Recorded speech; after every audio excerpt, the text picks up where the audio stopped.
Anon versus RGRE Part 11. Huh? Oh, the voice was squeaky.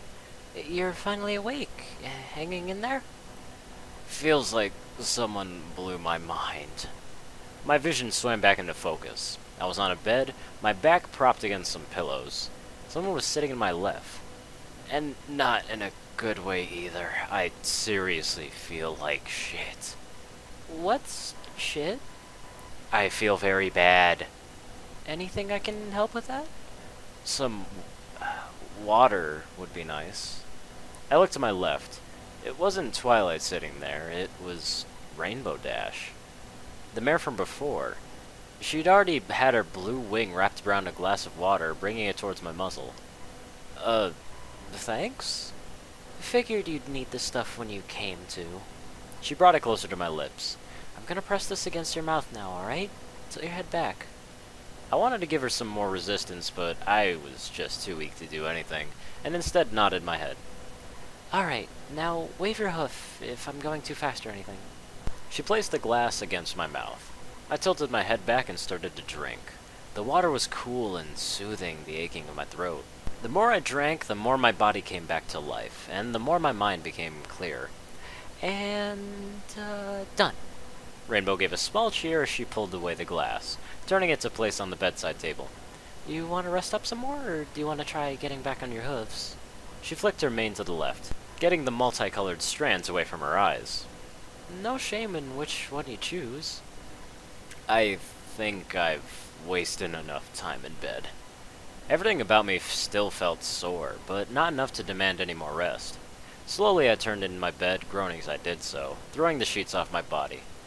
Got shit that still needs to be done. Rainbow tilted her head from the stool she sat on. Wait, you're gonna want to get back to doing bad things? Different meaning this time. I sat up onto the bed, coughing. Hey, is Twilight around at all? My head still kinda hurts. There was a lot more going on in my head than pain, but for now, I just wasn't sure how much I could trust Rainbow. Kinda weird to see, another mare in your bed? Jeez, you are weird. Rainbow tilted her muzzle up. She came down from the stool, coming to lower herself next to me. Here, toss your leg around my neck. Let's see if we could feed you up in the kitchen. Is that a good idea? What, you worried I'm gonna do something dirty to you? Wouldn't be the first mare to try it. Listen, have I given you cause yet to distrust me? You threw yourself at me. That was a joke, she replied, puffing her cheeks. Look, dude, you want to know the reason why I didn't do anything more to you? Because Twilight was there to stop you? Twilight doesn't scare me, Rainbow smirked. In fact, I would have rather had Twilight in bed than you. She winked with an eye. Catch my drift? Why would you... Oh. Hey, you aren't so dumb after all. Shut up. Stop being a pansy and I'll think about it. Rainbow snuggled her muzzle under my right foreleg. Now then, try putting some weight on your hooves. If you're not strong enough, then you can lean on me if you have to. Something about that statement touched me. I slid down onto my hooves. My legs buckled from the weight. At once I leaned into her, the softness of her blue barrel keeping me straight. She laughed at the pressure, but kept rigid next to me, keeping me standing straight. See? There you go. Rainbow led the way along the bed, her muzzle pointed forward below me. One step after the other. Keep at it. You're doing all right. We slowly walked across the room. You're different from most mares. I couldn't help but glance at her, noticing how her eyes were set on the hallway. She seemed like the girl to always be looking where she wanted to go. I'm sure anyone else would have just spoon-fed me. Not my style. Not mine either. We were made to become fast friends. Where's Twilight? I don't think I was set to become friends with the dragon, though. Spike, calm down. Twilight's alright. I already know she's alright. Spike was seated on the other side of the table. He was slim for a dragon, and his purple scales seemed glossed over with his polish. Whiny brat. But he was concerned for Twilight, which got a small pass. I want to know where she is. It's not like her to leave me all alone. I hate being alone. I squinted my eyes at the statement. Twilight just had some business in Canterlot. Rainbow turned away from the oven, her mane flicking over her shoulder. It's no big deal. She was just getting advice on what to do with Anon over there. Spike shot his gaze onto me, crossing his arms, his eyes glaring. So, you're the reason why I'm alone. I think you did that to yourself. Excuse me? Anon. I glanced over at Rainbow. Little dude is sensitive right now. Heck, most guys are sensitive. She sighed and her shoulders dropped. I don't know what your deal is right now, but for the moment, can you take it a bit easier on the dude? She tucked her bottom lip inside her mouth. He's been through some rough stuff. Rainbow!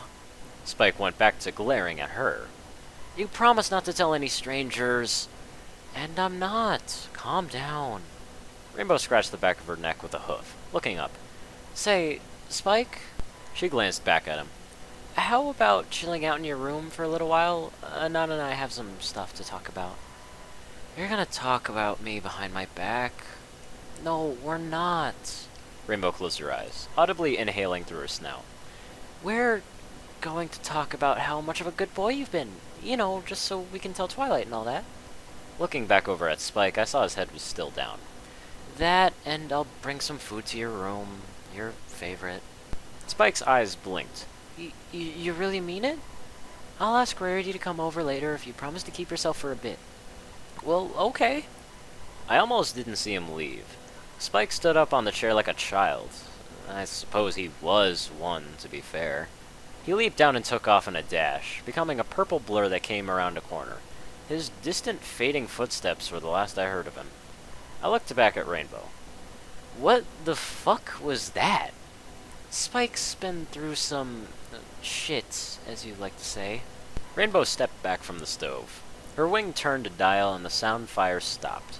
The tip of her wing raised to the pan, lifting it over the two plates next to it, letting an omelet slide down on each. We're low on groceries, so I hope you like eggs. Rainbow slid a wing underneath each plate, which she balanced up into the air as she turned to me. Walking over, she placed a plate on each side of the table. She sat where Spike had. Real talk, though, can you take it easier on the little guy? I blinked. Why should I? Come on, your eyes work, don't they? Rainbow pointed a hoof over her shoulder. A dragon living among ponies and stuff, very uptight around strangers. She let her wing sweep over a fork, using it to dive into her food. You want the short story? Okay. Spike doesn't do well around others. Hasn't left the castle in over a year 'cause of it. I chuckled. Really? What a fucking wimp. Dude, really? Rainbow Dash narrowed her eyes on me. I shifted in my chair. Little guy got mocked from the whole town. It was so bad that he ran into the castle and refused to leave again. Rainbow leaned back into her chair, the bottom front legs inching off the floor. Look, I didn't have much respect for him at the start either. Her eyes wandered to her eggs. She cut a slice, but didn't take a bite. The hell changed then? Dude's an outsider, Rainbow said without emotion. None of the mares wants him. All the stallions think he's disgusting. He's whiny because he's alone, but he doesn't know how to stop being whiny. She shrugged. I'm a mare who likes other mares. That doesn't fly so well around here. That's interesting. I shook my head, feeling like, per usual, a dick. Rainbow was kind enough to not include me along the list of outsiders, but she made her point known all the same. Figured stallions would get off to seeing a mare, well, you know, do another mare. Well, yeah, they're doing it for the sake of stallions. Rainbow hasn't raised her eyes. But when it comes to a mare wanting something, that stuff doesn't really get you much credit. Finally, she raised her eyes, if only to roll them. The stallions are lucky in that way. Unless they're me. She met my eyes. Unless they're you, I guess. I went back to looking at my eggs after that. I blinked. Twilight had taken much better to my wit and bullshit, but here Rainbow Dash was just being up straight with me. It was refreshing in a way. Our interactions cut my skin, and most of the time I had nothing to defend myself with. I guess all mares in this world weren't the same. I'll talk to Spike later, I said without looking up. Hash things out, maybe find a way to help him out, or something. Sounds like the right thing to do. I could feel Rainbow's eyes on me. Now then, you gonna eat, or do I have to feed it to you?